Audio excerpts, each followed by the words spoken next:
Hi, it's Mindful Monday. Back when I was in seminary getting my Masters of Divinity, I took a class on the spiritual themes and spiritual practices around the themes of baptism and Eucharist. Baptism is the Christian rite of initiation using water.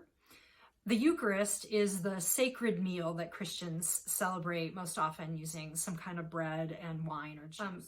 For me, as a lifelong Christian, I was certainly familiar with those practices, but I hadn't delved so deeply in. And we were invited to do some kind of practice, either to create a self-care practice around those themes for ourselves, or to create some kind of program for other people.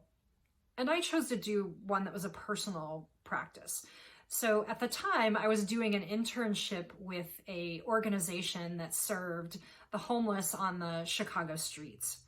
And I would go out once a week and work with their health and outreach bus as a ministry intern, which mostly meant talking to people who came for coffee and a little bit of a snack and sometimes for the health care that was provided on the bus with a nurse that we had. And as you can imagine, this is a really taxing and eye-opening experience, particularly when you're fairly young. I was in my 20s.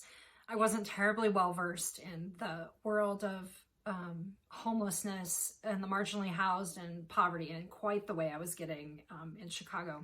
So what I did for my project was that after each time that I would go out with the bus and come back, I would take a few minutes at least to reflect on what I had experienced that day.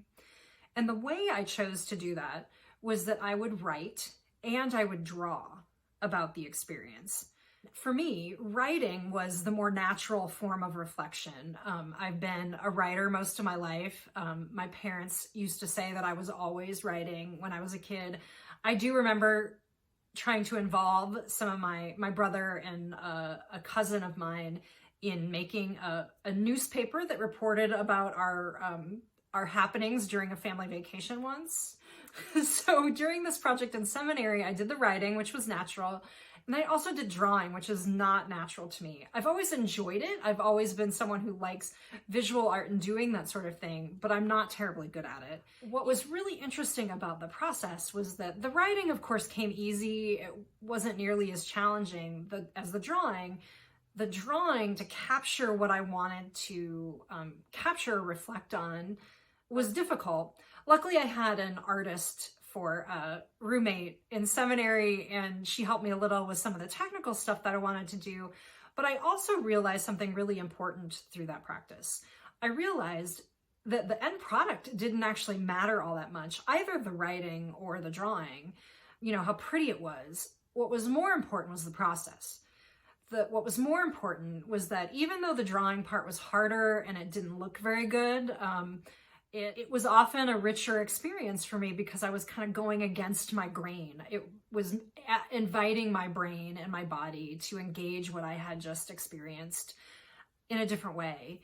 And so I had a richer understanding both of what I had experienced working with the health and outreach bus, but also a richer understanding of what baptism and the Eucharist or communion meant to me. So I invite you today to do a similar project. Take something that you're even doing today. It can be a meeting that you're attending. It can be going for a walk outside. It can be anything, and maybe reflect on it using a different medium than you're used to. Like I did, use drawing if writing is your thing, or just pick some other form. It doesn't matter. And the product doesn't matter. The process matters. And I'm almost certain that you'll get something new and exciting out of doing the new thing, that you'll learn something new about yourself and about the world a little bit more. I'm inviting you to this in part because I have an exciting new offering that I get to tell you about. I'm going to be hosting, along with some friends, a one-day, or really a couple of hours event on spirituality and storytelling.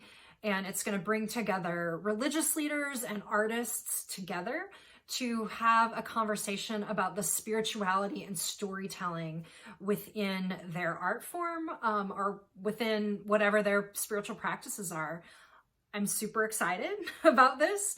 It's going to be May 21st. Check out my Eventbrite page for a little bit more information. I look forward to see you there. Thank you.